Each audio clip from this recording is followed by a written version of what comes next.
जय श्रीमन्नारायण। हर हर महादेव। नमश्चंडिकायै। हमने वर्णाश्रम व्यवस्था पर पहले कुछ बात कही थी कहीं पर, उसकी एक छोटी सी क्लिप हमने अपलोड की थी। तो उस बात को लेकर एक मूर्ख हमें कठमुल्ला कहने लगा। अब ये शब्द सामान्यतया मुसलमानों के लिए प्रयोग किया जा रहा है समाज में। कट्टर और मुल्ला, इन दोनों शब्दों को जोड़कर बोल दिया जाता है। इस पर बहुत विवाद हुए, यहाँ तक कि किसी न्यायाधीश ने भी एक बार इस शब्द का प्रयोग किया था। कोई यादव करके थे न्यायाधीश, मुझे नाम पूरा याद नहीं आ रहा है, लेकिन उन्होंने कठमुल्ला शब्द का प्रयोग किया था, तो बहुत विवाद हुआ था इस विषय पर। और इस शब्द को प्रशासनिक भाषा में सभ्य नहीं माना जाता है। खैर, जो भी मुद्दा है, मुद्दा यहाँ पर यह है कि उस व्यक्ति ने मुझे हिंदू कठमुल्ला कहा। क्यों कहा? उसका यह तर्क था कि जब गीता जैसे प्रतिष्ठित धर्मशास्त्र में वर्ण व्यवस्था को कर्मणा बताया गया है, तो फिर हम जन्मना का समर्थन क्यों करते हैं।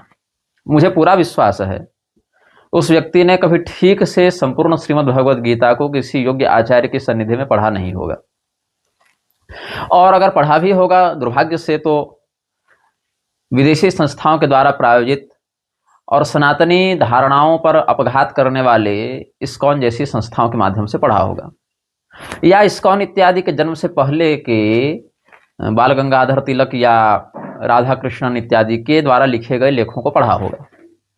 अब बाल गंगाधर तिलक ने अपने राजनीतिक जीवन में जो उपलब्धि प्राप्त की, या राधा कृष्णन ने अपने शैक्षणिक जीवन में जो उपलब्धि प्राप्त की, उससे उनका धर्म के विषय में भी प्रबुद्ध होना निश्चित नहीं होता है। क्योंकि आज मैं एक ग्रंथ पढ़ रहा था जो तिरुपति से छपा है, और एक बहुत ही श्रेष्ठ सोमयाजी विद्वान है, उन्होंने लिखा है महाभारत कंटकोद्धार। ये पुस्तक बहुत कम छपी थी, मतलब हमको लगता है कि 300 प्रति ही ये ग्रंथ छपा होगा। प्रथम संस्करण में तो इतना ही छपा था। और महाभारत कंटकोद्धार एक अच्छा ग्रंथ हमको लगा, पढ़ने में बहुत परिश्रम से लिखा गया है। लेकिन उसमें अलग अलग लोगों के मत को जब हमने पढ़ा, तो उसमें जब पैशाच भाष्य का लेखक ने वर्णन किया, तो भगवान हनुमान जी को ही उस भाष्य का लेखक तो बताया, किंतु एक लोकमान्य तिलक का मत लगाते हुए कहा कि नहीं, हनुमत पंडित नाम के किसी, या गुणाढ़ जैसे व्यक्ति ने, जो बाद में पैशाचिक भाषा इत्यादि में भी लिखने लगे थे, वो इसके लेखक हो सकते हैं, या हनुमत पंडित नामक कोई दूसरे व्यक्ति, न कि अपने हनुमान जी बजरंगबली, वो नहीं है। जबकि पराशर संहिता का अध्ययन यदि आप करें तो वहां पर हनुमान जी को श्रीमद् भगवद गीता का प्रथम भाष्यकार भी वर्णित किया गया है, जिसकी कथा हम आज से 2-3 साल पहले एक वक्तव्य में दे चुके हैं। अब धर्म क्या है? धर्म एक सूक्ष्म विषय है, लेकिन लोग इसकी सूक्ष्मता में जाने की अपेक्षा इसको बहुत ही ऊपरी स्तर पर देखना चाहते हैं, समझना चाहते हैं, और उसी को परम कर्तव्य मानकर व्यवहार में उतारना भी चाहते हैं। यथा अभी कुछ दिन पहले हमने एक चलचित्र देखा, किसी के द्वारा भेजा गया था। अपने आप को शंकराचार्य जी की परंपरा का कट्टर स्मार्त अद्वैती बताने वाला कोई मूर्ख टॉयलेट के फ्लश में, कमोड के फ्लश में मध्वाचार्य जी का चित्र रखकर उस पर मूत्र त्याग करके फिर फ्लश कर रहा है। ये सामान्य शिष्टाचार और चरम वेदांत दोनों ही स्तरों पर क्या मान्य हो सकता है? नहीं। लेकिन उसने ऐसा किया। भगवान शंकराचार्य जी के प्रति उसके मन में कितनी श्रद्धा है ये तो मैं नहीं जानता, लेकिन मध्वाचार्य जी के प्रति बड़ी घृणा है, यह स्पष्ट हो गया। एवं विध बहुत से माध्व भगवान शंकराचार्य को राक्षस था, असुर था, नपुंसक था, वर्णशंकर था, या तमाम तरह के व्यभिचारी था, या व्यभिचारज था, ऐसा शंकराचार्य जी के प्रति, या शंकराचार्य जी वाले मध्वाचार्य जी के प्रति बहुत मतलब निर्विरोध प्रकार से भाव हम देख लें तो बोलते रहते हैं, और बोलने के साथ साथ अपनी घृणा को समयानुसार प्रदर्शित भी करते रहते हैं। या देख लीजिए नृसिंह भगवान और भगवान शरभ को लेकर कितने विकृत थंबनेल और उस कथा को, उस रहस्य को कैसे विकृत करके यूट्यूब पे प्रस्तुत करने वाले लोग भी भरे हुए हैं। और दुर्भाग्य से जिन लोगों को सनातन धर्म का धर्म ध्वज अपने हाथ में धारण करके भ्रमण करना चाहिए, वो किसी उद्योगपति की प्रशंसा में लगे हैं, तो किसी राजनेता की प्रशंसा में लगे हैं।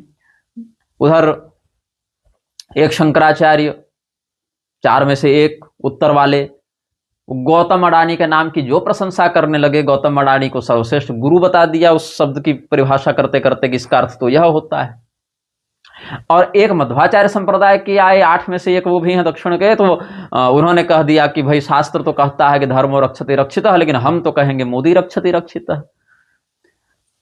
और गीता की रही बात, तो गीता को लेकर जो वर्णाश्रम की बात है, चातुर्वर्ण्यम मया सृष्टम गुण कर्म विभागशः तस्य कर्तारम अपि मां विद्ध कर्तारम अव्ययम्, यही बात है। ये किस अध्याय का है? चौथे अध्याय का है। यदा यदा हि धर्मस्य के प्रकरण में आप देख लेंगे, वहीं मिल जाएगा।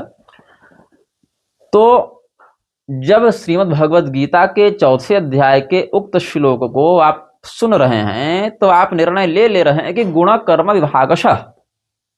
लेकिन यदि चौथे अध्याय को आपने पढ़ा, तो क्या आपके जीवन में ऐसा हुआ कि आप अचानक से चौथे अध्याय को पढ़ने के लिए बैठ गए? भाई, पद्धति तो यह होनी चाहिए कि पहले आपने प्रथम अध्याय पढ़ा हो, फिर दूसरा पढ़ा हो, फिर तीसरा पढ़ा हो, या अगर कम से कम चौथे से ही प्रारंभ किए तो चौथे के बाद पांचवा पढ़ा हो, छठा पढ़ा हो, सातवां पढ़ा हो। ऐसा क्या हो गया हिंदुओं के जीवन में कि 18 अध्याय में मात्र चौथा अध्याय पढ़ा, और उसमें भी वही श्लोक पढ़ा है ना। प्रथम अध्याय में ही पढ़ लिए रहते, उत्साद्यन्ते जाति धर्माः कुल धर्माश्च शाश्वताः कीदृशाः धर्माः, कैसे धर्म हैं? शाश्वताः धर्माः केचते जाति धर्माः कुल धर्माश्च, किस जाति में धर्म का क्या अनुशासन कैसा है, और फिर उस जाति के उस कुल में धर्म का अनुशासन कैसा है। ये शाश्वत है, अपरिवर्तनीय है। शाश्वत मतलब समझते हैं, काल देश के प्रभाव से जो न्यूनाधिक के दोष से ग्रस्त न हो, वह शाश्वत है। तो जाति धर्म कुल धर्म शाश्वत है। पहले अध्याय में ही जाति धर्म शब्द आया है। अब लोग कहते हैं गीता में तो जाति ही नहीं है, गीता में तो वर्ण है। कहां भैया? तो चौथे अध्याय देखो, पहला अध्याय क्यों नहीं देखा तुमने? अच्छा ठीक है, गीता में गुण कर्म विभागशः तो तुमने पढ़ लिया, लेकिन गुणत्रय विभाग योग पढ़ा कि गुण कितने हैं, कर्म कितने हैं? कर्म संन्यास योग पढ़ा, गुणत्रय विभाग योग पढ़ा? नहीं पढ़ा। तो समझ में आएगी बात कैसे? भैया कर्म तो वह चीज है कि भगवान कहते हैं गहना कर्मणो गति, कर्म की गति बड़ी गहन है। ये भगवान कहते हैं किं कर्म किम कर्मेति कवयोप्यत्र मोहिताः, क्या कर्म है और क्या अकर्म है, इसमें बड़े बड़े पंडित भी मोहित हो जाते हैं। ये भगवान कह रहे हैं। अब तुम क्या मान लोगे? जो मूर्ख जन है वो गीता को अगर ऊपरी भाव से देखे तो क्या मान लेंगे कि भाई गुण मतलब जिसमें जो काबिलियत हो, वो गुण का अर्थ लगाएंगे काबिलियत, कर्म का अर्थ लगाएंगे ऑक्यूपेशन। इस स्तर पर आकर बात करेंगे। जैसे कोई व्यक्ति हलाला को गर्भाधार मान ले, ऑपरेशन को मर्डर मान ले, चाकू देखकर, खून देखकर, फटा हुआ पेट देखकर। तो ऑपरेशन मर्डर नहीं है, हलाला गर्भाधान नहीं है, तो उसी प्रकार से जो कर्म और गुण है वो ऑक्यूपेशन नहीं है, वो काबिलियत नहीं है। इसको समझिए। तो भगवान जब कहते हैं किं कर्म किम कर्मेति कवयोप्यत्र मोहिताः, तो त्रिविध बताए। क्या क्या बताए? कर्मणो ह्यपि बोद्धव्यम बोद्धव्यम च विकर्मणः अकर्मणश्च बोद्धव्यम गहना कर्मणो गति। कर्म की गति बड़ी गहन है, क्योंकि क्या कर्म है, क्या अकर्म है, क्या विकर्म है, इसमें व्यक्ति बहुत भ्रमित रहता है। तो कर्म क्या है? वेद सम्मत, श्रुति सम्मत या श्रुति समर्थित कर्म जो है वह क्रिया जो है वह कर्म है, कर्तव्य है। उसका विपरीत अकर्म है। और अगर बताए गए कर्म को करेगा जरूर, लेकिन विधि उसकी विकृत हो जाएगी, उसकी पद्धति में अपनी मनमानी बातें घुसा देगा, तो वो विकर्म हो जाएगा। इसको सरल भाषा में आप ऐसे समझ लीजिए, जो किया जाना चाहिए वो कर्म है, जो नहीं किया जाना चाहिए वह अकर्म है, और किए जाने वाले कर्तव्य को गलत तरीके से किया जाए तो वह विकर्म है। सरल भाषा में इतना बता दिया हमने। और भगवान जब क्या कहते हैं, स्वकर्म में, वहां कर्म ही धर्म का पर्याय है। स्वधर्मम अपि चावेक्ष न विकंपितुमर्हसि धर्म्याद् युद्धाश्रयो क्षत्रियस्य न विद्यते। अपने धर्म का विचार करके तुमको युद्ध करना चाहिए, क्योंकि तुम क्षत्रिय हो। क्षत्रिय का धर्म क्या है? युद्ध करना। सुखिनः क्षत्रियाः पार्थ लभन्ते युद्धमिदृशम्। और अगर तुम दूसरे का धर्म अपनाओगे, यहाँ धर्म का अर्थ हिंदू मुसलमान वाला नहीं है। लोग तो इतने मूर्ख हैं कि अब मुसलमान को भी कहते हैं कि तुम धर्म हो, ईसाई को भी कहते हैं धर्म हो। अगर वही धर्म है तो अधर्म की क्या परिभाषा है फिर बताओ? तो न इनको कर्म की परिभाषा पता, न इनको धर्म की परिभाषा पता, लेकिन गुण और कर्म के आधार पर वर्ण होता है ये पहले जान जाते हैं ये लोग। तो कवयोप्यत्र मोहिता जब भगवान ने कह दिया तो तुम तो महाकवि हो गए। अब यहां कवि का अर्थ लगा लोगे पोएट, ये भी एक अलग समस्या है तुम लोगों के साथ। अरे भाई कवि का अर्थ होता है प्रबुद्ध, चैतन्य। कविम पुराणम अनुशासितारम मनोरणीयांग समरुस्मरद्य सर्वस्य दातारम अचिंत्य रूपम आदित्य वर्णम तमसः परस्तात्। आगे गीता में मिलेगा, 8वें अध्याय के आसपास देख लेना। तो इसीलिए भगवान ने कहा ना कि तुम जो कह रहे हो श्रेयो भोक्तुम भैक्षमपीह लोके, कि हम भीख मांगकर खा लेंगे वही हमें अच्छा लगेगा, तो ये तुम्हारा काम नहीं है। अगर तुम यह कर्तव्य छोड़कर उधर जाओगे भिक्षाटन के लिए तो तुम्हें दोष लगेगा। स्वधर्मे निधनम श्रेय परधर्मो भयावह, ये भगवान ने कहा। तो जो कर्म कर्म चिल्लाते हो तुम ना कि गुण कर्म विभाग स, भगवान ने कहा कर्म के अनुसार होना चाहिए, तो ठीक है कर्म के अनुसार होना चाहिए। तो वर्ण संकर किसको कहते हैं? अर्जुन ने कहा ना संकरो नरकायेव कुलघ्नानां कुलस्य च पतन्ति पितरो ह्येषां लुप्त पिंडोदक क्रिया। तो वर्ण संकर कौन है? जैसे मान लो एक व्यक्ति है, वह क्षत्रिय वर्ण का काम कर रहा है, तुम्हारी भाषा में फौज में है मान लो, तो क्षत्रिय मान लिया गया। इस हिसाब से द्रोणाचार्य को, अश्वत्थामा को, कृपाचार्य को क्षत्रिय क्यों नहीं माना गया? या मान लो कि धर्म का उपदेश करने मात्र से वह व्यक्ति ब्राह्मण हो गया, ज्ञान, तो विदुर जी ने स्वयं को ब्राह्मण क्यों नहीं माना? शूद्र जो नाभम जाता क्यों कह दिया? या भीष्म पितामह ने इतना अधिक जो धर्मोपदेश कर दिया, स्त्री धर्मान भगवत धर्मान मोक्ष धर्मान तथा वच, तो उनको ब्राह्मण क्यों नहीं माना गया? उसी गीता के समकालीन पात्रों का उदाहरण दे रहा हूं। विदुर जी और भीष्म पितामह दूसरे समय या दूसरे युग या दूसरे कुल परिवार के भी नहीं है, उसी खानदान से बता रहा हूं, उसी काल, उसी देश, उसी परिवार से बता रहा हूं। तो विदुर जी जो हैं शूद्र योनाभम जातः अपना परिचय देते हैं, लेकिन जहां तक उनका धर्मोपदेश में भाव था मंत्री होने की हैसियत से, मंत्रणा देने के अर्थ में, उतना उन्होंने दिया। और बाकी विषय में पूर्वाभ्यासा जुगुप्सिते होने के बाद भी उन्होंने सनत सुजात मुनि को बुलाकर उनके माध्यम से धृतराष्ट्र को धर्म का उपदेश कराया है। क्यों? क्योंकि स्वधर्मे निधनम श्रेयः परधर्म भयावह। तो भैया गुण कितने होते हैं? बोले 3, सत्व गुण, रजोगुण, तमोगुण, ये त्रिविध गुण हैं। कर्म कितने होते हैं? बोले 3, कर्म, अकर्म और विकर्म। इस भाषा को समझ गए आप? अब देखिए, अब वह कर्म जो हमें करना है अपने वर्ण के अनुकूल, वह कैसा होता है? ये नहीं कि बाद में गई और फार्म भरे और जहां बहाली हो गई वो हमारा वर्ण हो गया, ऐसा नहीं है। भगवान ने गीता का 18वें अध्याय में क्या कहा है कि आपका जो जन्मजात कर्म है, कर्म स्वयं जन्मना है। जिस कर्म के आधार पर तुम वर्ण बताने चले हो बंधु, वो कर्म ही जन्मना होता है। कर्मणा अगर वर्ण मानोगे तो वह कर्म भी जन्मना ही होता है। मतलब जन्मना वर्ण जो बोलते हैं तो बीच में कर्म रहता है, जन्म के आधार पर कर्म और कर्म के आधार पर वर्ण, इस प्रक्रिया से बात चलती है। तो इसका कहां मिलेगा प्रमाण? गीता का 18वें अध्याय में देख लो, सहजं कर्म कौन्तेय सदोषम अपि न त्यजेत सर्वारंभा हि दोषेण धूमे नाग निर्वावृता। हे अर्जुन, हर जाति का, हर व्यक्ति का कोई न कोई जो कर्म है किसी न किसी दोष से युक्त है। ब्राह्मण का कर्म पौरोहित्य क्या सर्वथा निर्दोष है? नहीं, यहां भी प्रतिग्रह दोष लगता है, तो अयाज यजन दोष लग जाता है। तो हर व्यक्ति का जो कर्म है किसी न किसी दोष से युक्त है। कैसे?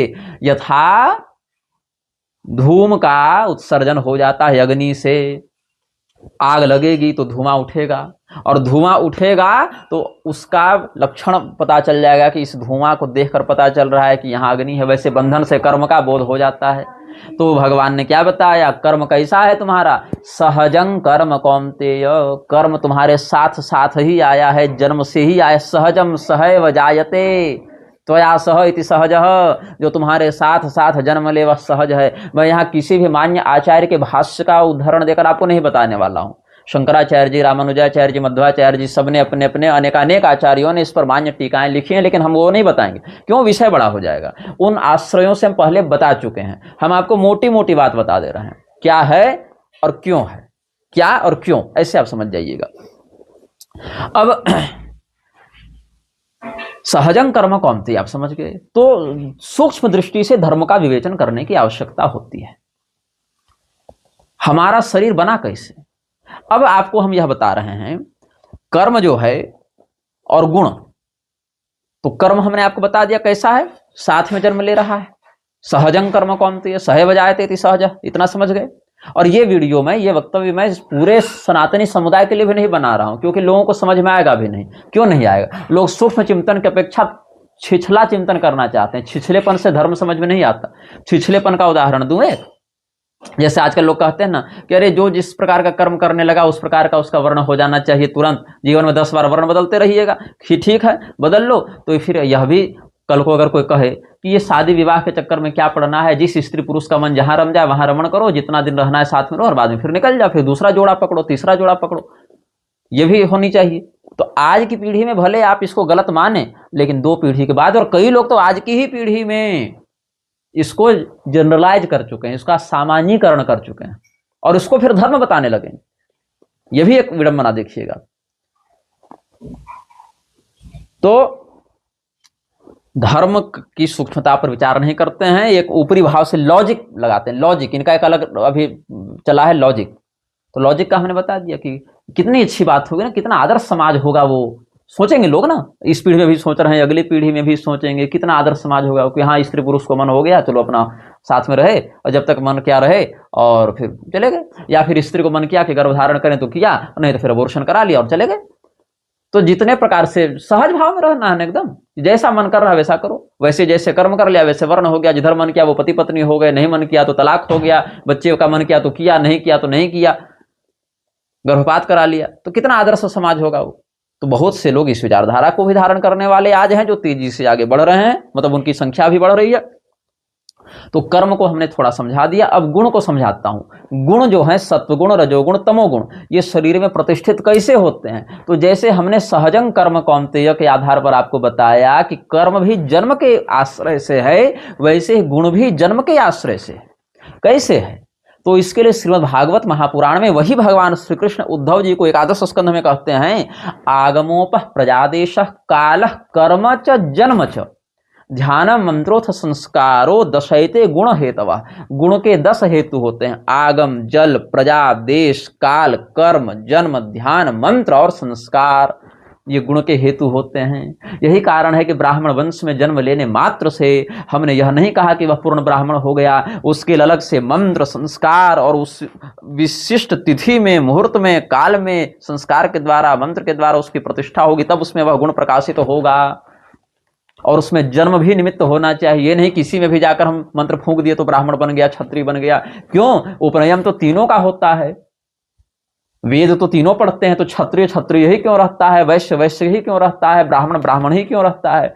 जनेऊ करा देने मात्र से अगर वह ब्राह्मण बन जाएगा तो जनेऊ जो है तो क्षत्रिय का भी हुआ, वैश्य का भी हुआ, वो ब्राह्मण क्यों नहीं हुए। फिर केवल शूद्र और ब्राह्मण की बात करो, बीच में क्षत्रिय और वैश्य भी तो हैं, उनकी बात भी होनी चाहिए कि नहीं होनी चाहिए। अब कुछ लोग यहां उठकर ये कहेंगे कि वज्र सूची को उपनिषद में यह कहा गया है कि जन्म से वर्ण नहीं होता है। मैं उस श्रुति पढ़कर थोड़ा सा सुना देता हूं। कहते हैं कि तरही देहो ब्राह्मण इति चेतन्न, कि जो लोग कहते हैं देह से ब्राह्मण है वह नहीं है ऐसा, और या जाति से ब्राह्मण नहीं होता, तरही जाति ब्राह्मण इति चेतन्न तत्र जात्यम तर जंतुष्वने का जाति समवात महर्षयो बहवः सन्ति। इस प्रकार से, या आचांडालादि पर्यंतानां मनुष्याणां पंचभौतिकत्वेन देहस्य रूपत्वात्, इस प्रकार से देख लो। तस्मात् न देहो ब्राह्मण इति, तस्मात् न जाति ब्राह्मण इति, ये तो कह दिया।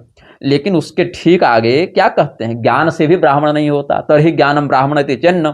क्यों? क्षत्रिय इत्यादि में भी ज्ञान की प्रतिष्ठा है। क्षत्रियादयो भी परमार्थदर्शिनो अभिज्ञा बहवः सन्ति। आरुणि देख लो, तृणबिंदु देख लो, राजा जनक देख लो, भीष्म पितामह देख लो, कितने ज्ञानी ज्ञानी हुए सब क्षत्रिय। तस्मात् न ज्ञानम ब्राह्मण इति। अब इसका क्या करोगे? तब तो तुम्हारे ज्ञान से भी ब्राह्मणत्व का खंडन हो गया, कर्म से भी ब्राह्मणत्व का खंडन हो गया। तरहि कर्म ब्राह्मण इति चेन्न। क्यों? चेतन्न। क्यों? सर्वेषां प्राणिनां प्रारब्ध संचितागामि कर्म साधर्म दर्शनात् कर्माभिप्रेरिता संतो जनाः क्रिया कुर्वन्ति इति। प्रारब्ध से जिस प्रकार की प्रेरणा होती है भोगोपभोग के निमित्त, वैसे कर्म में जीव की प्रवृत्ति होती है, इसलिए कर्म से भी ब्राह्मण नहीं हो सकता। तस्मात् न कर्म ब्राह्मण इति। अब कहे कि धर्म का पालन करने से धार्मिक व्यक्ति ब्राह्मण हो जाएगा, तो कहा वह भी नहीं होगा। तरहि धार्मिको ब्राह्मण इति चेतन्न। बोले नहीं, क्षत्रिय से ज्यादा यज्ञ कौन कर रहा है? क्षत्रिय वैश्य सब तो यज्ञ दान इत्यादि करने निपुण है, उतना पैसा ब्राह्मण के पास है ही नहीं। तो कहते हैं क्षत्रियादयो हिरण्यदातारो भवसंति तस्मा न धार्मिको ब्राह्मण इति। तो यदि तुम जन्म से ब्राह्मणत्व का खंडन करने चलोगे, जाति से ब्राह्मणत्व का खंडन करने चलोगे वज्र सूची को उपनिषद के अनुसार, तो वहीं से हमने ज्ञान से भी, धर्म के आचरण से भी और यहां तक कि कर्म से भी ब्राह्मणत्व का खंडन दिखा दिया। तब पूछा गया तरहि को वा ब्राह्मणो नाम, ब्राह्मण कहते किसको हैं? तब कहा यहां पर शरीर की बात नहीं हो रही है, शरीर से जुड़े हुए कर्म, शरीर से जुड़े हुए ज्ञान गुण इत्यादि की बात नहीं हो रही है। यहाँ आत्म तत्व को ब्राह्मण शब्द से लक्षित किया गया है, इसीलिए यह लौकिक जगत व्यवहार में जो चातुर्वर्ण व्यवस्था उस पर यह लागू नहीं होता।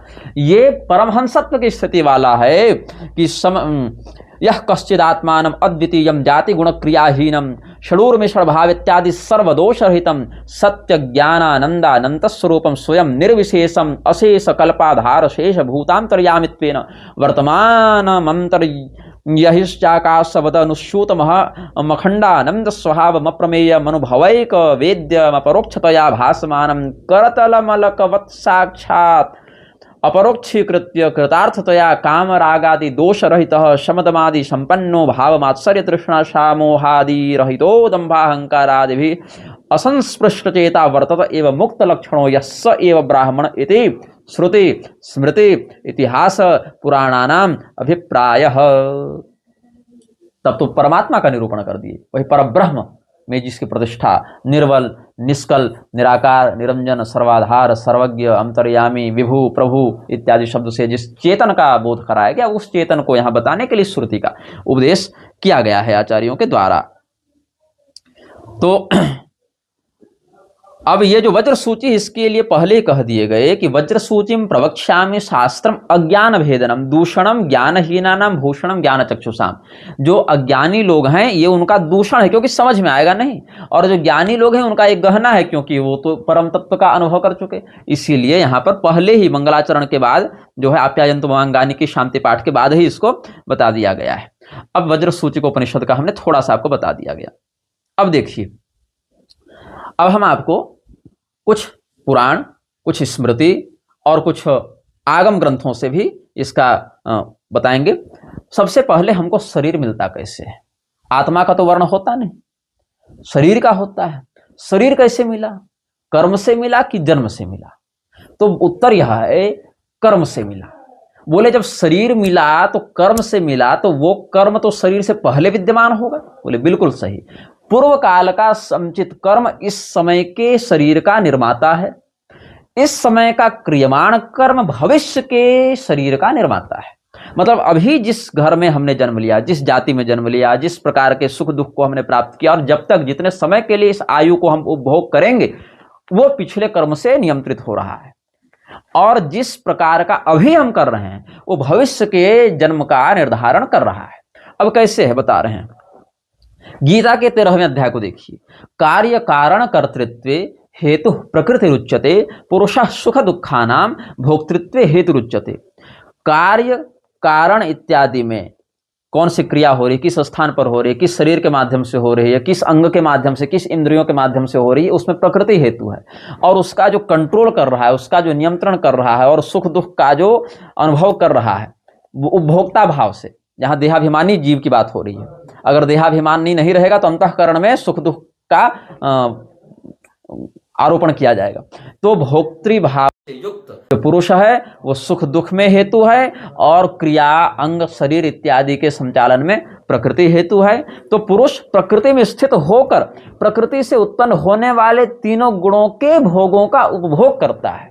अगर प्रकृति से बाहर हो पुरुष तो नहीं उपभोग करेगा, और अगर पुरुष से रहित प्रकृति हो तो वहां उपभोक्ता भाव के अभाव के कारण उपभोग हो नहीं सकता। तो एक होगा भोग्य, एक होगा भोक्ता, एक होगी प्रकृति संसार, एक होगा भोक्ता जीव आत्मा चेतन, और एक उनका विलक्षण साक्षी प्रेरक होगा। इसी त्रिविध प्रकार के संरचना को उपनिषदों ने कहा भोक्ता भोग्यम प्रेरितारम च मत्वा सर्वम प्रोक्तम त्रिविधम ब्रह्ममयत।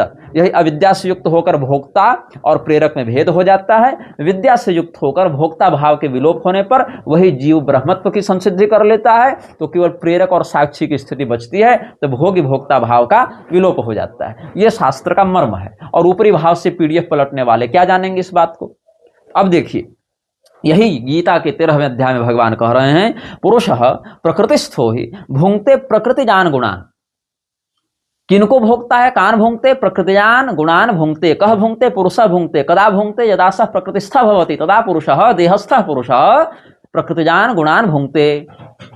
और यदि नहीं भोगेगा तब क्या होगा? तो यस्य नाहंकृतो भावो बुद्धिर यस्य न लिप्यते हत्वापि स इमान लोकान न हंति न निबध्यते। अगर वह देहाभिमानी नहीं है, कर्तृत्वाभिमानी नहीं है, तो उसके माध्यम से पूरे प्रकृति का विनाश हो जाए। मतलब प्रकृति, ऐसे मूल प्रकृति तो विनष्ट नहीं होती है, लेकिन अगर दृश्य जगत का विनाश हो जाए तो भी उसको ब्रह्मांड की हत्या का दोष नहीं लगता। और अगर अभिमानी होकर, कर्तृत्वाभिमानी होकर, देहाभिमानी होकर वह सक्रिय होगा तो कारणम गुण संगोस्य सदसद योनि जन्मसु। इसको देखिएगा, यही गुण का संग जो है, सत और असत मतलब देवता मनुष्यादि श्रेष्ठ अथवा पशु पक्षी इत्यादि निकृष्ट योनियों में जन्म का कारण बनता है। जन्म का कारण, यही भगवान ने कहा चातुर्वर्ण्य मया सृष्टम। हमने चारों वर्णों की रचना की, बनाया, जन्म दिया, सृष्टि की हमने उसकी। ये नहीं कहा कि हमने मनुष्यों को बना दिया और मनुष्यों को बना दिया फिर ये काम जो किया वो ब्राह्मण हो गया, ये काम किया वो क्षत्रिय हो गया, ऐसा नहीं कहा।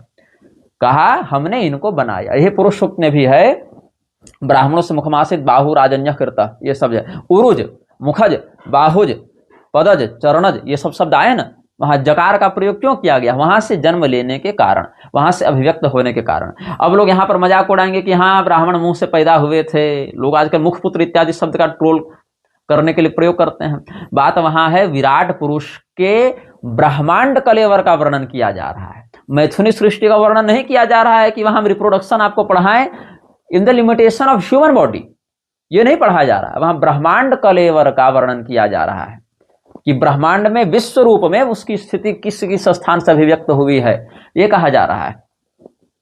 तो अब कारणम गुण संगोस्य सदस्य योनि जन्मसु, अलग अलग गुणों का क्षेत्र क्षेत्र विभाग जो भी देख लेंगे, 14वां अध्याय देख लेंगे गीता का एक बार, और 13वां देख लेंगे और 14वां देख लेंगे।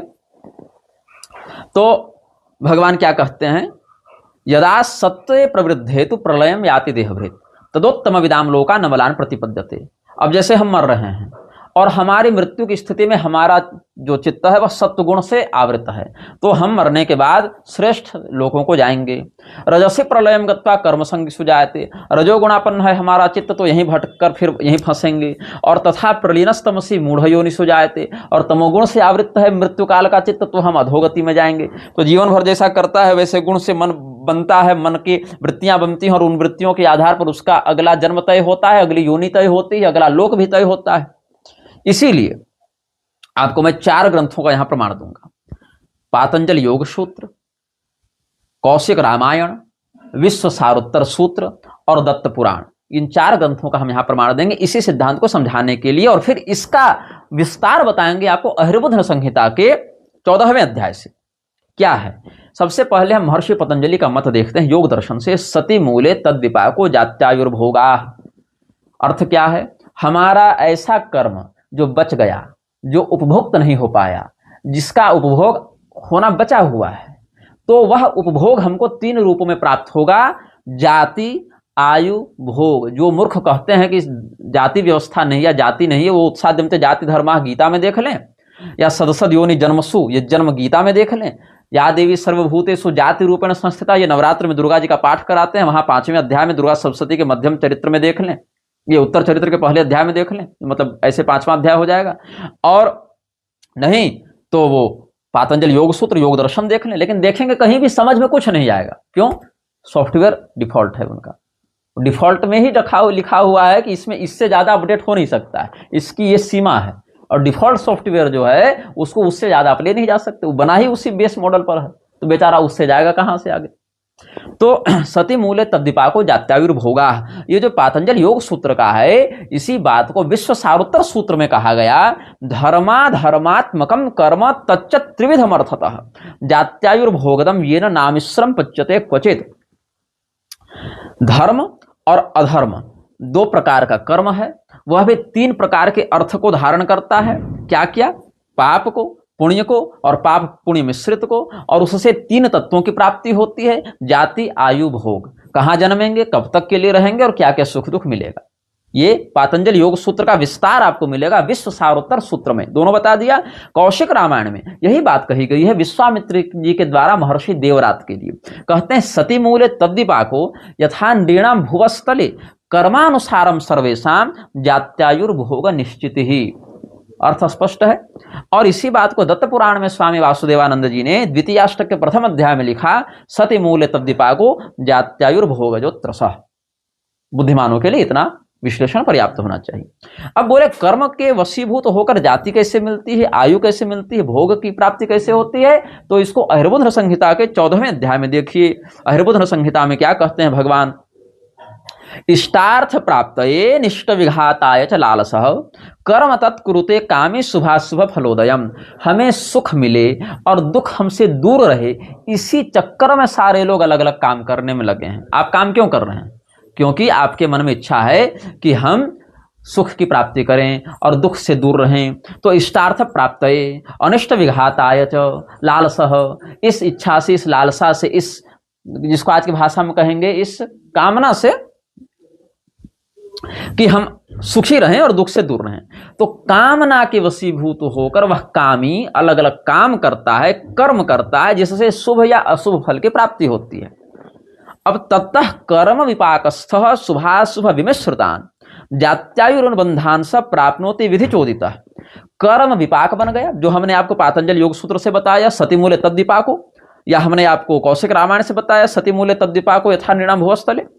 तो जो कर्म विपाक बन गया, वो जो भंडार बन गया, आपने जो फिक्स डिपॉजिट कर ली अपने कर्म की, उस कर्म का परिणाम क्या मिलेगा? या तो शुभ मिलेगा, सुख मिलेगा, अशुभ मिलेगा, दुख मिलेगा, या थोड़ा मिला जुला कर मिलेगा, जैसा कर्म है। तो वो कैसे मिलेगा? विधि चोदितः। आपका नियंत्रण नहीं है कि अरे ये तो गलत हो गया तो इसको कैंसिल करो जी, कैंसिल। पोपटलाल नहीं बन सकते आप वहां के कैंसिल करो, ये हमसे गलत हो गया। आपको वहां पर उसको स्वीकार करना पड़ेगा और बलपूर्वक करवाया जाएगा। विधि चोदितः, विधि के द्वारा प्रेरित होकर। विधाता का विधान कहते हैं ना, अरे यही तो विधि का विधान था, यही विधि का विधान है। तो कैसे मिलेगा? जात्यायुर अनुबंधान स प्राप्नोति विधि चोदितः सुखादि वासनास्तास्ता समचिनोति शनैः शनैः ऐसा निग्रह शक्तेस्तु तिरोधान परंपरा। इस श्लोक को मैं क्यों बता रहा हूं? क्योंकि भगवान की जो निग्रह शक्ति है, पंचकृत्य ब्रह्म में जो निग्रह कारिणी शक्ति है, जिसकी उपासना हम करते हैं, उसका ही यह विभाग है कि आपके किए गए अच्छे बुरे कर्म को पकड़कर फल भोगवाए। ये भगवान की तिरोधान शक्ति या निग्रह शक्ति का ही काम है। इसीलिए मैं इस विषय को जिस स्पष्टता से समझ सकता हूं, जिस स्पष्टता से मैं आपको बता रहा हूं, वही स्पष्टता आपको धर्म के मर्म में अनुभूत होगी, वही आपका जीवन का अनुभव शास्त्र सिद्ध प्राप्त आपको होगा। तो सुख या दुख इत्यादि की जो वासना है, वो चुनी हुई वासनाएं जो कर्म के अनुसार संचित हैं, समचिनोति शनैः शनैः, वो इसको प्राप्त होती रहते हैं। चुनी हुई वासनाएं चुनता रहता है, भोगता रहता है। और कैसे? तो जाति और आयु का अनुबंध है, जात्यायुर अनुबंधान, वो एग्रीमेंट है, वो एग्रीमेंट आप तोड़ नहीं सकते हैं। तो जाति का अनुबंध जन्म से संसिद्ध हो गया। कैसे? ताकि वह जब वहां जन्म लेगा तब वह जाति जन्म लेगा, आयु और भोग तीन प्रारूप में उसको प्राप्त होगी। तो ऐसा निग्रह शक्तेस्तु तिरोधान परंपरा। बोले ये कर्म क्या अभी किया गया नहीं यहाँ फलित तो होगा? जैसे मान लो कभी ब्राह्मण का कर लिया तो ब्राह्मण का, बोले नहीं, क्योंकि जन्म के साथ आयु और भोग निश्चित हो जाते हैं। जो एक दिन का बच्चा कोई सुख दुख का अधिकारी नहीं हो सकता, क्योंकि कुछ उसने किया नहीं अच्छा बुरा कर्म अभी के शरीर से, तो उसको सुख दुख की प्राप्ति कैसे हो रही है? मान लो बच्चे को ठंड लग रही है, माता ने कंबल उड़ा दिया, बच्चा 2 दिन का है, या उसकी माता उसको डस्टबिन में कूड़े कचड़े में डालकर चली गई, वो मर रहा है वहां पर, तो उसको किस कारण वह सुख या दुख मिला? ये है ना पूर्व जन्म कृतं कर्म काले न परिपच्यते। जैसे आपने किसानी में, खेती में बीज लगाया, खेत में अंकुरित हुआ, समयानुसार बड़ा हुआ, फलित हुआ, वैसे ही महत काल गर्भ में जो आपने कर्म बीज का आरोपण किया, वही अंकुरित होकर फल के रूप में आपको सुख दुख दे रहा है। हरिवंश पुराण का विष्णु पर्व देख लीजिए, पूर्व जन्म कृतं कर्म काले न परिपच्यते। पहले का किया गया कर्म समय पर पक जाता है, तैयार हो जाता है, भोग के लायक हो जाता है। इसीलिए वह काल शक्ति ही निग्रह और अनुग्रह करने में, अब दंड देगा तो मान लो निग्रह, और प्रसन्न होकर कृपा करे तो हो गया अनुग्रह, इस बात से समझ लो। तो इसीलिए सभी प्राणी उसी काल के वश में हो गए, और सूर्य चंद्रात्मक, यह जो सूर्य सोमात्मक जो जगत है, स्थावर जंगम, चलता फिरता हो या स्थिर हो, वो सब काल के माध्यम से जन्म ले रहा है और काल के माध्यम से मिट रहा है। यह निग्रह और यही अनुग्रह का खेल भगवान काल शक्ति के माध्यम से खेलते हैं। यही बात हरिवंश पुराण के विष्णु पर्व में पुनः स्पष्ट की गई कि सूर्य सोममयम तात कृत्स्नम स्थावर जंगमम कालेन निधनम गत्वा काले नैव च जायते सकालः सर्वभूतानां निग्रहानुग्रहे रतः तस्मात् सर्वाणि भूतानि कालस्य वशगानि वै। और इसीलिए आपको हम पराशर जी का वचन देंगे, जो कलौ पराशर स्मृता कहते हैं। 6ठा अध्याय देखिए पराशर जी की स्मृति में क्या कहते हैं। जिस कुल में जिसका जन्म हुआ हो, क्या हमने बताया था, आगमोप प्रजादेश काल कर्म च जन्म च ध्यानम मंत्रोथ संस्कारो दशयते गुण हेतव। भागवत के 11वें स्कंध में उद्धव जी को भगवान श्री कृष्ण ने बताया, तो वहां पर गुण जो है वह जन्म से आश्रित हो गया, और कर्माश्रित गुण जन्माश्रित गुण हो गया, और जन्म कर्म समन्वित गुण जो है वह वर्ण का निर्धारक हो जाता है। जन्म कर्म के संतुलित भाव में आपको वर्ण की प्रतिष्ठा दिख जाएगी, और वह कर्म स्वयं जन्म पर आश्रित है, तो चरमाश्रय किसका हो गया, जन्म का। मतलब जन्म और कर्म के सम्मिश्रण से गुण बना, वह गुण वर्ण में निर्धारक हो गया, और वह जो कर्म है वह सहजं कर्म कौन्तेय के माध्यम से जन्माश्रित हो गया।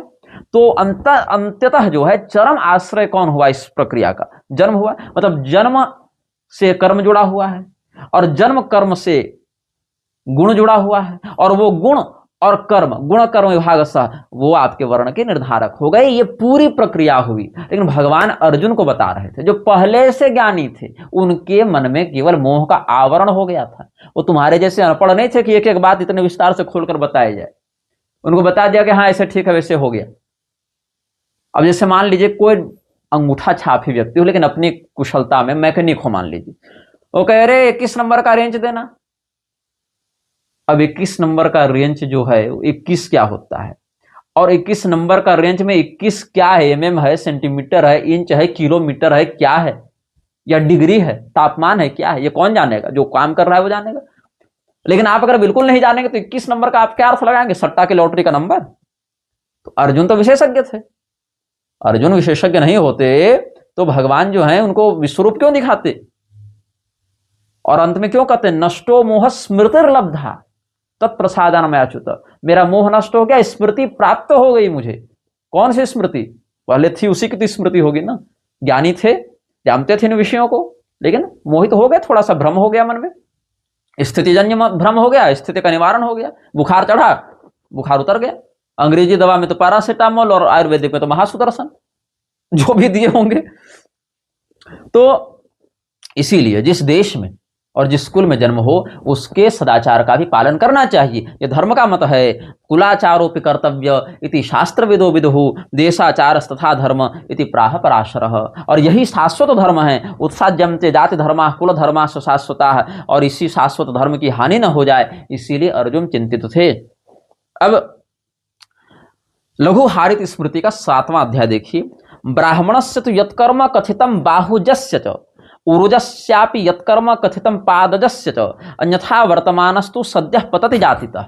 जो लोग मूर्ख लोग कहते हैं ना, न हिंदुः पतितो भवेत न हिंदुः पतितो भवेत, वो इसीलिए कहते हैं ऐसा नाटक, ताकि कल को अगर वो गलत काम करें और कोई कहे धर्म की दृष्टि से तुम पतित हो गए हो, तो उनको प्रायश्चित करना पड़ेगा, समाज में बहिष्कृत होना पड़ेगा। तो ना होना पड़े तो कहते हिंदू पतित नहीं होता। अरे हिंदू कदम कदम पर पतित हो सकता है भाई, धर्म के अनुसार नहीं चलेगा तो पतित होगा।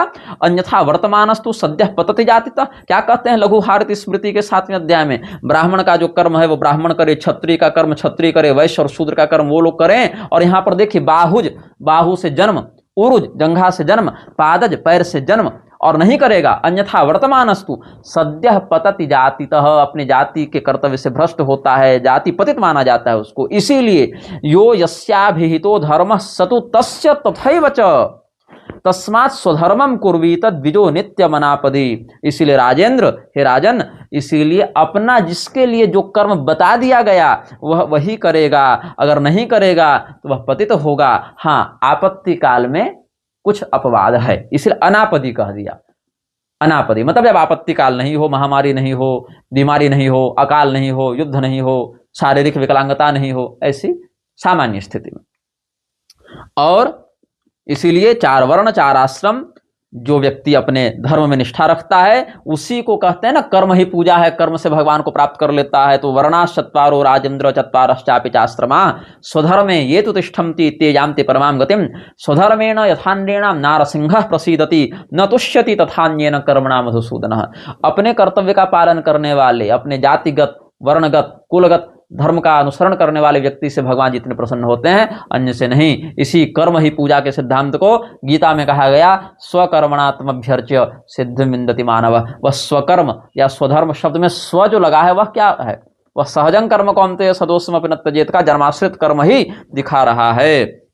इसीलिए श्रीमद् भागवत महापुराण के 10वें स्कंद में अंतिम प्रकरण देखेंगे, जहां वसुदेव जी के यहाँ सब ऋषि महर्षि आए हैं और भगवान ने सबका अभिवादन किया है। तो भगवान की प्रशंसा में वो क्या कहते हैं, अथापि काले स्वजनाभिगुप्तये विभर्ष सत्तम खल निग्रहाय च स्वरीलया वेद पथम सनातनम वर्णाश्रमात्मा पुरुषः परो भवान। हे प्रभु, आप अपने भक्तों की रक्षा करने के लिए, दुष्टों का निग्रह करने के लिए इस सत्यमय लीलामय कलेवर को धारण करते हैं और अपनी लीला से वैदिक मर्यादा, सनातन मर्यादा को स्थापित करते हैं। और आप ही परम पुरुष ऐसे परमात्मा हैं जिनकी आत्मा ही वर्णाश्रम धर्म है। अब कोई मूर्ख मुझे मिला था कहीं ट्विटर पर, वो सीबीआई के पूर्व निदेशक थे, कोई नागेश्वर राव करके हैं। उन्होंने कुछ लिखा था तो मैंने उस पर कोई टिप्पणी की थी, तो उस पर उसने फिर कहा कि निग्रहाचार्य का ज्ञान अधूरा है, वेदों में कहीं सनातन शब्द नहीं है।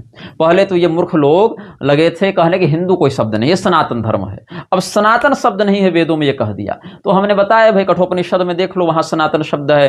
तो बात हुई कि कठोपनिषद नहीं मानेंगे भैया। तो हमने कहा कि कृष्ण यजुर्वेद में और भी तैत्तरीय आरण्यक इत्यादि देख लो, वहाँ है। तो कहा कि कृष्ण यजुर्वेद को भी नहीं मानेंगे। और व्यक्ति मिला था आर्य समाजी मानसिकता का, बोला कृष्ण यजुर्वेद वेद नहीं होता। फिर हमने अथर्ववेद से दिया, कहा अथर्ववेद को विद्वान वेद नहीं मानना है। तो कुल मिला के उपनिषद भाग को तो छोड़ दो, उपनिषदों को तो कह देगा नहीं मानेंगे, मुख्य संहिता भागों को भी अथर्ववेद के 10वें कांड से हमने बताया। तो कहा कि अथर्ववेद को भी वेद नहीं मानेंगे, कृष्ण यजुर्वेद को भी वेद नहीं मानेंगे। मतलब अपने मन से 4 पन्ना को ही हम वेद मानेंगे और उतने में तुमको दिखाना पड़ेगा। ये क्या बात हो गई? मतलब ये मूर्खता हिंदुओं की हो गई है, तो उनको कहां से सब समझ में आएगा। अब लघु हारित से तो बता दिया, अब वृद्ध हारित के 4थे अध्याय से देखिए। वृद्ध हारित स्मृति का 4था अध्याय। ब्राह्मणा क्षत्रिया वैश्या शूद्रा वर्णा यथाक्रमम आद्यास्त्रयो द्विजा प्रोक्तास्तेषां च मंत्र सत्क्रिया तेषां वै मंत्र सत्क्रिया। ये भी पाठ मिलता है। सवर्णेभ्य सवर्णासु जायन्ते ही सजातयः तेषां संकर योगाच प्रतिलोमानुलोमजा। ब्राह्मण, क्षत्रिय, वैश्य, शूद्र, ये इसी क्रम से वर्ण बताए गए। इसमें पहले 3 को द्विज कहते हैं, जो वैदिक मंत्रों से संस्कृत होते हैं। चौथे के लिए ऐसी बात नहीं है। तो अपने वर्ण में ही विवाह हो और संतान हो तो उसको सवर्ण और सजाति कहा गया है। सवर्णेभ्य सवर्णासु जायन्ते ही सजातयः, मतलब शूद्र भी सवर्ण है। ये तो आजकल की परिभाषा राजनीतिक बना दी लोगों ने ना। सवर्ण मतलब ब्राह्मण, क्षत्रिय और कुछ वैश्यों को कह दिया। ऐसा नहीं है। सवर्ण मतलब कौन है? ब्राह्मण और ब्राह्मणी से उत्पन्न संतान सवर्ण या सजाति है। ऐसे क्षत्रिय क्षत्राणी, वैश्य वैश्या, वेश्या नहीं वैश्या, और शूद्र और शूद्रा, मतलब एक ही वर्ण के स्त्री पुरुषों से विधिपूर्वक संतान का जन्म हो तो वह सवर्ण है, न हो तो वर्ण संकर है। अगर पिता उच्च वर्ण का हो, माता निम्न वर्ण की हो तो अनुलोम संकर है। पिता निम्न वर्ण का हो, माता उच्च वर्ण की हो तो प्रतिलोम संकर है। यही विभाजन मोटे तौर पर आपको समझ लेना चाहिए। अब इसमें 2 बातों की प्रधानता है, माता की भी और पिता की भी। पिता के वीर्य बीज की शुद्धि भी हो और वह उचित वर्ण के गर्भ में प्रतिष्ठित भी हो, तभी वह होगा। नहीं तो मुकुट संहिता में एक बड़ी कठोर उक्ति है और वहां ब्राह्मण को ही लक्ष्य करके कठोर उक्ति कही गई। ब्राह्मण्यम बीज शुद्ध्या स्यात् साच स्त्रीषु व्यवस्थिता तासां तु चपलम चित्तम चांडाले स्वपि धावती। क्या कह दिए? ब्राह्मण का जो वर्ण शुद्धि है वो कहां आश्रित है? बोले बीज में आश्रित है। और वह बीज में इसीलिए आश्रित है क्योंकि स्त्री की रही बात तो उनका मन तो भाई चांडाल भी दिखे, सुंदर युवक और धनी, इस प्रकार से तो वहां भी चला जाएगा। मतलब तासाम है चपलम चित्तम चांडाले स्वविधावती, या तासाम तो चपलम चित्तम, मुकुट संहिता का हमने वचन बताया है। बोले अच्छा ठीक है, ये तो बीज शुद्धि हो गई। अब क्रिया शुद्धि बता देते हैं। तो क्रिया शुद्धि में जो वायु देवता और पुरूरवा का संवाद है महाभारत में, उसको आप लोग देख लीजिएगा। जो भीष्म पितामह को युधिष्ठिर जी के संवाद में बोलने का अवसर मिला था, राजधर्म पर्व के अंतर्गत है, शांति पर्व के अंतर्गत राजधर्म पर्व है, वहां मिल जाएगा। वहां देख लीजिएगा कि कीदृशो ब्राह्मणो राजा कार्य कार्य विचारणे क्षमः कर्तुम समर्थो वा तन्मे ब्रूहि पितामह। तो इस प्रकार से वहां प्रकरण है, हम कई बार इसके विषय में आपको उपदेश कर चुके हैं। अब हाँ, उत्पत्ति रेव विप्रस्य मूर्तिर्धर्मस्य शाश्वती। अश्वमेध पर्व महाभारत का, ब्राह्मण का जन्म ही धर्म, शाश्वत धर्म की रक्षा करने के लिए हुआ है। वह साक्षात धर्म का चलता फिरता विग्रह है। उत्पत्ति रेव विप्रस्य मूर्तिर्धर्मस्य शाश्वती, सही धर्मार्थम उत्पन्नो ब्रह्म भूयाय कल्पते। ये नहीं कहा कि जो मनुष्य जन्म लेकर ये कर्म करने लगा उसको समाज ने ब्राह्मण स्वीकार कर लिया, ऐसा नहीं कहा। महाभारत के अश्वमेध पर्व में ही कहते हैं उत्पत्ति रेव विप्रस्य, उत्पत्ति एवं जन्म ही ब्राह्मण के लिए धर्म के शाश्वत मूर्तिमान रूप के समान है, और धर्म के लिए ही ब्राह्मण उत्पन्न हुआ है। ब्रह्म भूयाय कल्पते, यहाँ धर्म का आचरण करते हुए अंत में मोक्ष प्राप्त करने के लिए उसका जीवन होना चाहिए। और महाभारत के अश्वमेध पर्व में ये हमने आपको बता दिया। और यह कहा भविष्य पुराण के मध्यम पर्व में कि त्रयाणामेव वर्णानाम जन्मतो ब्राह्मण प्रभु। शूद्र, वैश्य और क्षत्रिय, इन तीनों वर्णों का अधिष्ठाता, इनका स्वामित्व जन्म से ही ब्राह्मण के पास होता है। संश्लिष्टा ब्राह्मणा पूर्वम तपस्तप्त्वा द्विजोत्तमा, ये कह दिया। जन्मना चोत्तमोयम च सर्वार्चाम ब्राह्मणोर्हति, सर्वार्चा ब्राह्मणोर्हति, ये कह दिया। और कैसा? जन्मतो ब्राह्मण प्रभु, ये तो कह दिया कि जन्म से ही ब्राह्मण जो है। लेकिन यह भी ध्यान देना चाहिए कि मान लो कोई ब्राह्मण के घर में जन्म ले लिया और ब्राह्मणोचित कर्तव्य और सदाचार का पालन नहीं कर रहा है, तब उस पर यह विशेषाधिकार लागू नहीं होगा। जन्म मात्र से ठीक है पंडित जी राम राम, लेकिन वह धर्म का शासक नहीं बन सकता, धर्म के अनुसार शासन नहीं कर सकता है प्रजा पर। मतलब ये नहीं कि गद्दी पर बैठकर करेगा।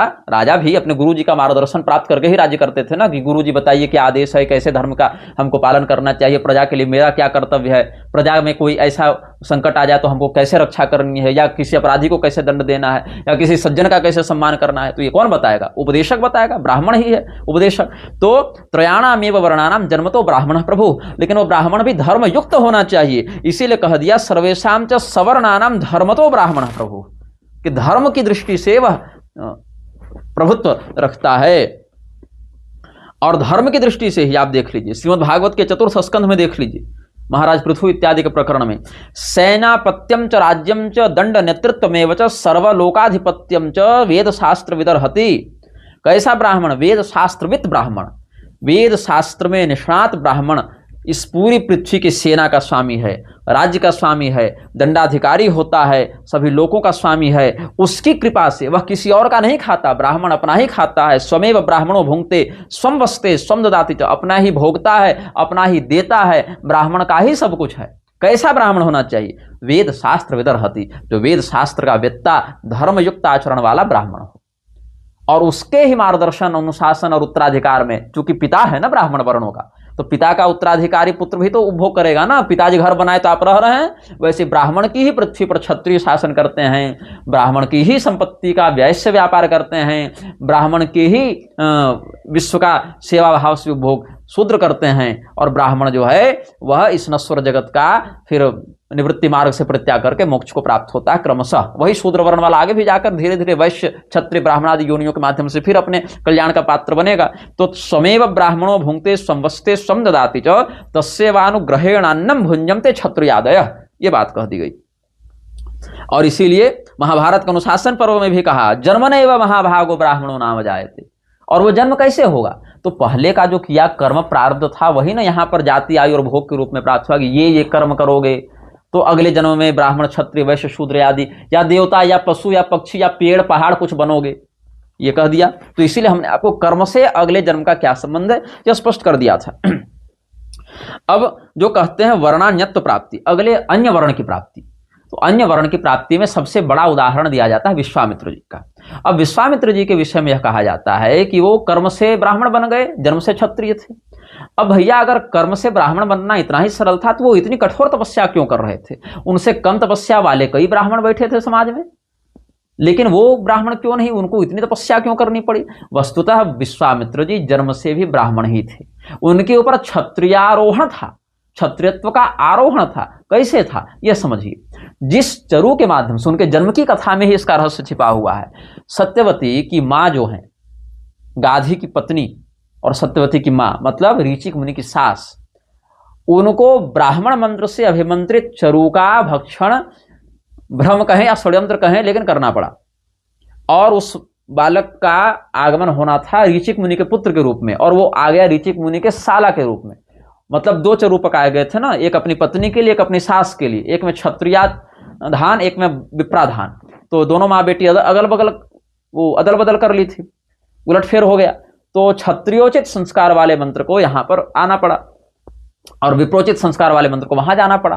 तो ध्यान मंत्रोथ संस्कारो दशयते गुण हेतव, यह हमने आपको भागवत से बताया। इसीलिए इन प्रकरणों में हमने आपको स्पष्ट शास्त्र वाक्य बताया है, ताकि भ्रम कोई अवकाश ही न बचे भ्रम का। तो ध्यान मंत्र संस्कार दशयते गुण हेतव ये सब बता दिया। तो उनके कारण जो है आपका वहां ब्राह्मण तो पहले से प्रतिष्ठित था विश्वामित्र जी में, बस उनकी तपस्या उनके क्षत्रियत्व के आवरण को हटाने के लिए थी। विप्रत्व स्वयं प्रकाशित हुआ। अब बहुत से मूर्ख अब तो शांकर परंपरा में भी घुसपैठ कर चुके हैं। कोई कवश ऐलुस को शूद्र बताता है, कोई ऐतरेय महिदास को शूद्र बताता है, कोई सत्यकाम जावाल को शूद्र बताता है। ये सब लतखोर हैं, इनकी बात पर ध्यान नहीं दिया जाए। सत्यकाम जावाल भी शुद्ध कुल के ब्राह्मण हैं, उनकी जाति नहीं पूछी थी, केवल गोत्र पूछा था। कवश ऐलुस शुद्ध जाति के ब्राह्मण हैं। अब्राह्मण शब्द वहां उनके लिए अप्रशस्त ब्राह्मण के रूप में आया है। यह सायणाचार्य जी और अलग अलग प्रकरणों में कई बार बताया जा चुका है। और यहाँ तक कि ऐतरेय महिदास को तो स्पष्ट रूप से षडगुरु शिष्य से लेकर सायणाचार्य जी हों, चाहे इधर आपके लिंग पुराण और इधर स्कंद पुराण इत्यादि का हो प्रकरण, हर जगह उनको शुद्ध कुल का ब्राह्मण ही बताया गया है, यद्यपि जड़भरत के समान परमहंसत्व को प्राप्त ब्राह्मण बताया गया है। तो इस प्रकार से कवश ऐलुस हो, ऐतरेय महिदास हो या सत्यकाम जाबाल हो, ये सब जन्म की दृष्टि से भी ब्राह्मण थे। यही विश्वामित्र जी के साथ है, यही वेदव्यास जी के साथ है, यही वाल्मीकि जी के साथ है। हमने इन विषयों पर बहुत दीर्घ व्याख्यान 10-20 वीडियो बनाए हैं, एक एक श्लोक को समझा कर प्रमाण दे देकर। अब आपको हम बता रहे हैं थोड़ा सा विष्णु धर्म पुराण के वर्णान्यत्व प्राप्ति नामक प्रकरण से। वहां पर जो है आपको पहले हम संस्कृत में सारे श्लोक पढ़कर सुना देंगे, फिर उसका भाव बता देंगे। भगवान उवाच ब्राह्मणत्वं सुदुष्प्रापं निसर्गात् ब्राह्मणो भवेत् क्षत्रियो वाथवा वैश्यो निसर्गादेव जायते दुष्कृतेन तो दुष्टात्मा स्थानात् भ्रश्यति मानवः श्रेष्ठं स्थानं समासाद्य तस्माद् रक्षेत पंडितः यस्तु विप्रत्वमुत्सृज्य क्षत्रियत्वं निषेवते ब्राह्मणात् स परिभ्रष्ट क्षत्रयोन्यां प्रसूयते वैश्यकर्माणि वा कुर्वन् वैश्ययोनो प्रजायते शूद्रकर्माणि कुर्वाणः शूद्रत्वमुपपद्यते स तत्र दुर्गतिं प्राप्य स्थानात् भ्रष्टो युधिष्ठिर शूद्रयोनि मनुप्राप्तो यदि धर्मं न सेवते मानुष्यात् स परिभ्रष्टस्तिर्योनो प्रजायते अधर्म सेवनान् मूढस्तमोपहतचेतनः जात्यन्तर सहस्राणि तत्रैव परिवर्तते तस्मात् प्राप्य शुभं स्थानं प्रमादान् न तु नाशयेत् शूद्रान्येनावशेषेण यो जठरेद द्विजः आहिताग्निस्तथा यज्वा स शूद्रगति भाग भवेत् क्षत्रान्यन्नावशेषेण क्षत्रत्वमुपपद्यते वैश्यान्यन्नावशेषेण वैश्यत्वमुपपद्यते तां योनिं लभते विप्रो भोक्त्वान्नं यस्य वै मृतः ब्राह्मणत्वं शुभं प्राप्य दुर्लभं यो मन्यते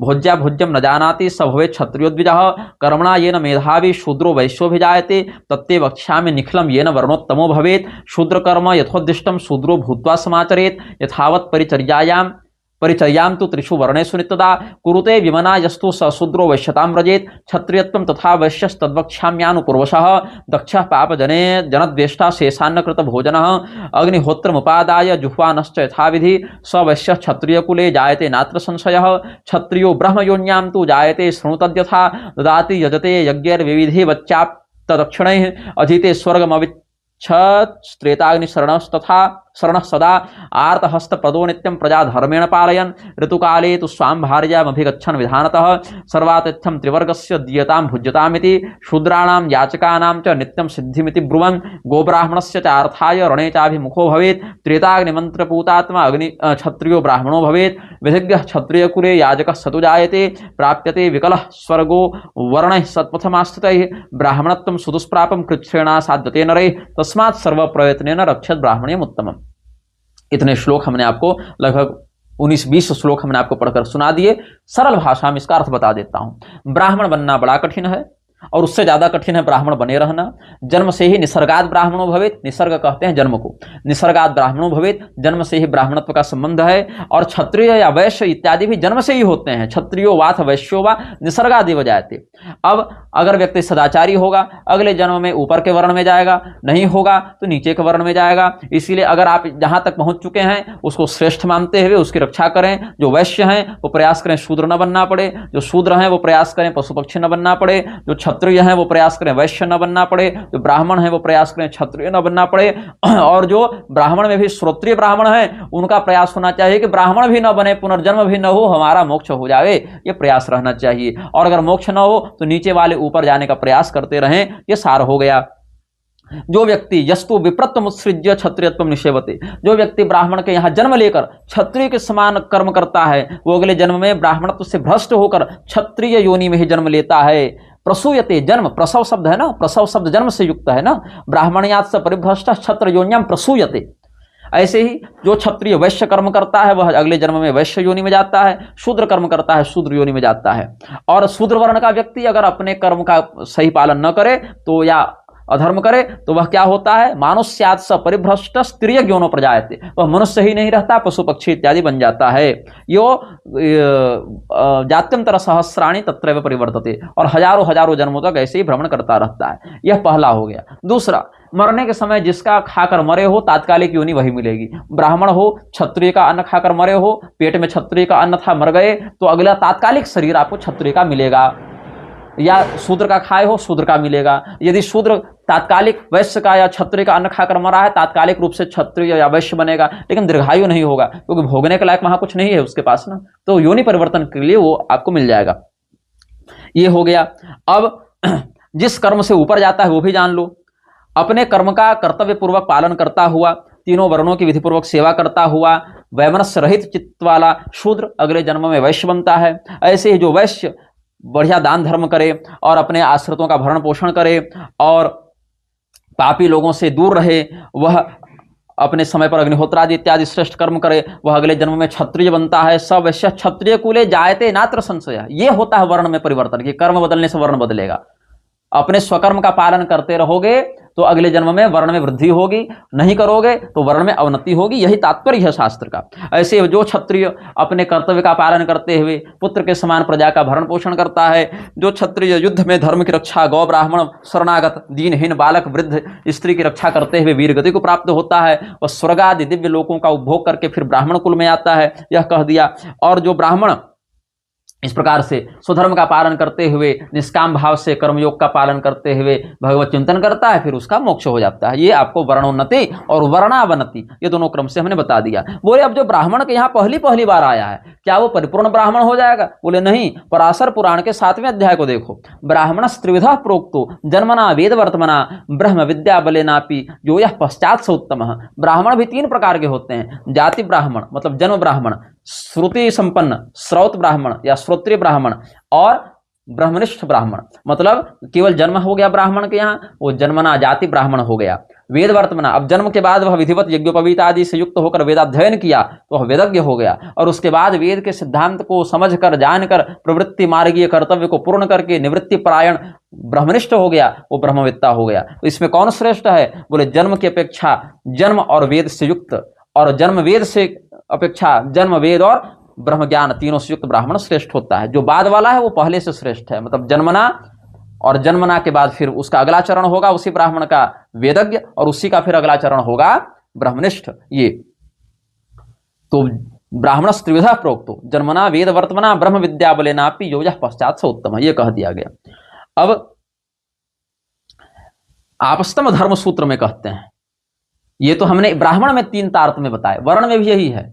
क्या है? चत्वारो वर्णा ब्राह्मण क्षत्रिय वैश्य शूद्रा तेषां पूर्वो जन्मतः श्रेयान, ये वेद प्रमाण है। आपस्तंभ धर्म सूत्र का 4 वर्ण हैं, ब्राह्मण क्षत्रिय वैश्य शूद्र। इसमें पहले जो बताया गया वो पिछले वाले से जन्म की दृष्टि से श्रेष्ठ है। ये देख लो, ब्राह्मण क्षत्रिय वैश्य शूद्र में तेषां पूर्वो जन्मतः श्रेयान, मतलब ब्राह्मण क्षत्रिय की तुलना में जन्मना श्रेष्ठ है, क्षत्रिय वैश्य की तुलना में जन्मना श्रेष्ठ है, और वैश्य शूद्र की तुलना में जन्मना श्रेष्ठ है, ये कह दिया गया। और जो श्रेष्ठ है उसमें जो सर्वश्रेष्ठ हुआ ब्राह्मण, जन्मना ब्राह्मण प्रभु कहा ना, या जन्मतो ब्राह्मण प्रभु, जन्मतो धर्म तो दोनों आया है भविष्य पुराण के मध्यम पर्व में ही। अब भागवत महापुराण में श्री कृष्ण भगवान क्या कहते हैं? ब्राह्मणस्य ही देहोयम क्षुद्र कामाय नेष्यते कृच्छ्राय तपसे चेह प्रत्यानंत सुखाय च। ब्राह्मण का शरीर सुख सुविधा भोग की और भोग विलास करके जीवन बिताने के लिए नहीं है। कृच्छ्राय कठोर व्रत करो, तपस्या करो, और मरने के बाद अनंत सुख मतलब मोक्ष को प्राप्त करो, इसके लिए है। और यही बात कहते हैं कि ब्राह्मण का कर्तव्य ये नहीं कि केवल हम अपना कल्याण करें, हमारे सामने जो क्षत्रिय है उसको क्षत्रियोचित कर्तव्य का उपदेश करें, जो वैश्य वैश्य है उसको वैश्योचित कर्तव्य का उपदेश करें, जो शूद्र है उसको शूद्रोचित कर्तव्य का उपदेश करें, और ब्राह्मण अगर अपना काम नहीं करेगा तो दूसरे को क्या उपदेश करेगा। इसलिए अपना कल्याण और अपने पीछे चलने वाले सबका कल्याण करने की जिम्मेदारी ब्राह्मण के ऊपर है। यही शक्ति संगम महातंत्र राज के ताराखंड में वर्णित है। भगवान अक्षोभ्य के द्वारा भगवती उग्र तारा के प्रति यथा वर्णानुधर्मेण योजनीयम प्रयत्नतः येषु येषु च वर्णेषु ये धर्माः प्रकृतिताः तेषु तेषु च ते धर्मा योजनीयाः प्रयत्नतः ब्राह्मणेन तथा कार्यम ब्राह्मण्यम न विनश्यति। ये कह दिया। अब ऐसे ही देवी भागवत के चौथे स्कंध का प्रमाण देखिए। शूद्र स्वधर्मनिष्ठम तो देहांते क्षत्रियस्तु सह शुभाचारो मृतो यो वै स शूद्रो ब्राह्मणो भवेत। ये नहीं कहा कि जो शूद्र है वो वैश्य बनेगा फिर क्षत्रिय बनेगा फिर ब्राह्मण बनेगा, यही क्रम नहीं जरूरी है। अगर बहुत अधिक वह स्वधर्मनिष्ठा रखता है, बहुत अधिक वह सदाचारी है, तो सीधे क्षत्रिय या सीधे ब्राह्मण भी बन जाता है। शूद्र स्वधर्मनिष्ठम तो देहांते क्षत्रियस्तु सह शुभाचारो मृतो यो वै स शूद्रो ब्राह्मणो भवेत। कई बार ऐसा भी देखने को मिलता है, ऐसे भी अधिक उन्नति उसकी देखने को मिलती है। तो श्री पतंजलि जी जो व्याकरण में के महाभाष्य करता हैं, उन्होंने यह लिखा, तपः श्रुतम च यो निश्चेत्येतद् ब्राह्मण कारणम तपः श्रुताभ्याम यो हीनो जाति ब्राह्मण एव सः। जो पराशर पुराण के 7वें अध्याय से हमने आपको बताया था ना पहले कि ब्राह्मण त्रिविधा प्रोक्तो जन्मना वेद वर्तमना ब्रह्म विद्या बलेनापि योजः पश्चात से उत्तमः। उसी बात को पतंजलि जी महाभाष्य में लिखते हैं कि तपस्या वेद ज्ञान और जन्म ये तीन ब्राह्मणत्व में कारण हैं। उसमें तपस्या और वेद ज्ञान से जो रहित है वो जाति ब्राह्मण मतलब जन्म की दृष्टि मात्र से ब्राह्मण है, ऐसा कह दिया गया। और कहा जन्म की दृष्टि से ही ब्राह्मण की श्रेष्ठता सभी प्राणियों में है, लेकिन अगर वह तपस्वी हो गया और ब्रह्मवेत्ता हो गया फिर उसको क्या कहें, मतलब वो तो साक्षात भगवान का ही एक स्वरूप हो गया ना। यही बात श्रीमद् भागवत के 10वें स्कंध में भगवान श्री कृष्ण कहते हैं श्रुतदेव प्रसंग में कि ब्राह्मणों जन्मना श्रेयान सर्वेषां प्राणिनाम यह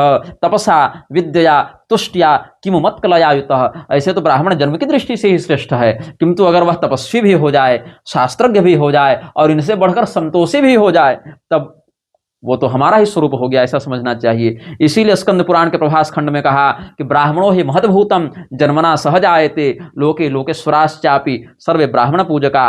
अब त्रिस्मृति हारित स्मृति में कहते हैं, हारित स्मृति का वचन है ब्राह्मण्याम ब्राह्मणेन एवं उत्पन्नो ब्राह्मण स्मृतः। ब्राह्मणी में ब्राह्मण के द्वारा मतलब माता पिता दोनों ब्राह्मण हो तभी वह जन्म की दृष्टिकोण से पूर्ण ब्राह्मण माना जाएगा। हाँ, अब कुछ लोग पूछेंगे परशुराम जी का या और स्थितियों में जहाँ ब्राह्मणों का राजकुमारियों से विवाह हुआ है वहाँ वो ऋषि में आते हैं, और ऋषि लोग होते हैं प्रजा उत्सर्जक, प्रजापति कोटि में आते हैं। तो ऋषि लोग जो हैं वो सप्तर्षि मंडल इत्यादि में उनको यह विशेषाधिकार होता है कि वो मंत्र बल से संस्कार बल से अपने उस पत्नी के क्षत्रित्व का अपशमन करते हुए विप्रत्व का आधान वहां पर कर दें, यह मंत्र बल से हो जाता है, इसलिए उसमें मूर्धावसिकता आदि दोष नहीं लगता। अब ब्राह्मण को कैसा होना चाहिए, इसके लिए सदाचार तिलक में कहते हैं ना ब्राह्मण के अधीन देवता होते हैं, मंत्र होते हैं, कैसे ब्राह्मण के अधीन, इसके लिए कहा गया कि पहले तो आपको हमने हारित स्मृति बता दिया, अत्रि का छूट गया था, अत्रि स्मृति का सुन लीजिए। जन्मना ब्राह्मणों ज्ञेय, जन्म से ब्राह्मण जाना गया। जब यज्ञोपवीत हो गया संस्कार तो दूसरा जन्म हो गया, तो कहा संस्कार द्विज उच्यते, फिर उसका हो गया यहाँ जन्मना जायते शूद्र नहीं है, जन्मना जब ब्राह्मणों ज्ञेय कहा और संस्कार द्विज उच्यते, फिर उसका संस्कार हो गया तो वो द्विज कहलाया। और जब वो विद्वान हो गया तो विद्या याति विप्रत्वम, तो वो विप्र हो गया, विशिष्ट प्रवीण हो गया, श्रोत्रिय स्त्रिभिरेवच, तीनों हो गया तो श्रोत्रिय कहलाया। ये बात है। अब जो लोग जन्मना जायते शूद्र की पिपहरी सहनाई बजाते रहते हैं वो कहते हैं जन्मना जायते शूद्र, चलो ठीक है, उसके बाद क्या, तो संस्कार द्विज उच्यते, तो संस्कार द्विज उच्यते में ये कैसे पता चलेगा कि वो वैश्य कहलाएगा कि क्षत्रिय कहलाएगा और ब्राह्मण कहलाएगा। तो जो वैश्य कहलाए उसमें ऐसा क्या दोष हो गया कि वो ब्राह्मण नहीं बन पाया, और जो क्षत्रिय कहलाए उसमें ऐसा क्या गुण हो गया कि वो वैश्य से ऊपर हो गया। ये भी सोचना चाहिए ना कि संस्कार में वैसा फिर भेदभाव क्यों, दो ही होते, एक जन्म और एक द्विज, कि द्विज में भी केवल एक होते कि एक जिसका जने हुआ एक जिसका नहीं हुआ। तो जन्मना जायते शूद्र वाली भी एक अलग से बकवास चली जा रही है। जन्मना ब्राह्मणों ज्ञेय, ये तो हमने आपको बता दिया। अब ब्रह्मयामल तंत्र का वचन है ब्राह्मण्याम ब्राह्मणा जाता संस्कृतो ब्राह्मणो भवेत। जैसे हारित स्मृति से हमने बताया कि ब्राह्मणी माता और ब्राह्मण पिता से उत्पन्न संतान ब्राह्मण हुई, वैसे ही क्षत्रिय वैश्य शूद्र के लिए भी जानना चाहिए। ऐसा ब्रह्मयामल तंत्र में स्पष्ट किया, एवं क्षत्रिय विट शूद्रा ज्ञेया स्वेभ्य स्वयोनिजा। ब्राह्मण्याम ब्राह्मणा जातः संस्कृतो ब्राह्मणो भवेत एवं क्षत्रिय विट शूद्रा ज्ञेया स्वेभ्य स्वयोनिजा, ये कहा। और इसीलिए कहा अन्नदा कल्पतंत्र में देख लो, सभी मनुष्यों में ब्राह्मण श्रेष्ठ है, उनका गुरु है, वहां भी शास्त्र को जानने वाला ब्राह्मण श्रेष्ठ है, और शास्त्र में भी लोक शास्त्र की अपेक्षा ब्रह्म विद्या को जानने वाला ब्राह्मण श्रेष्ठ है। मनुष्येषु च सर्वेषु ब्राह्मणो गुरुरुच्यते तत्रापि शास्त्रवेत्ता स्यात् श्रेष्ठस्तस्मात्तु तत्त्ववित्। ये अन्नदा कल्पतंत्र में स्पष्ट किया। तो कैसा ब्राह्मण होना चाहिए, इसके विषय में सदाचार तिलक ग्रंथ में बहुत वर्णन है। तात्पर्य यह है कि दो दूसरे के अन्न में लोभ न करे, दूसरे की स्त्री में लोभ न करे, दूसरे के पैसा में लोभ न करे, कम में संतोष करने की जिसमें वृत्ति हो, सत्य बोलने का लक्षण हो, जिसमें अधिकाधिक संयम की प्रवृत्ति हो, प्राणियों में दया करने का भाव हो, शास्त्र का निरंतर अभ्यास अध्ययन व्यवहार करने की जिसमें प्रवृत्ति हो, उसी व्यक्ति को श्रेष्ठ ब्राह्मण के रूप में जाना जाना चाहिए। ये हो गया।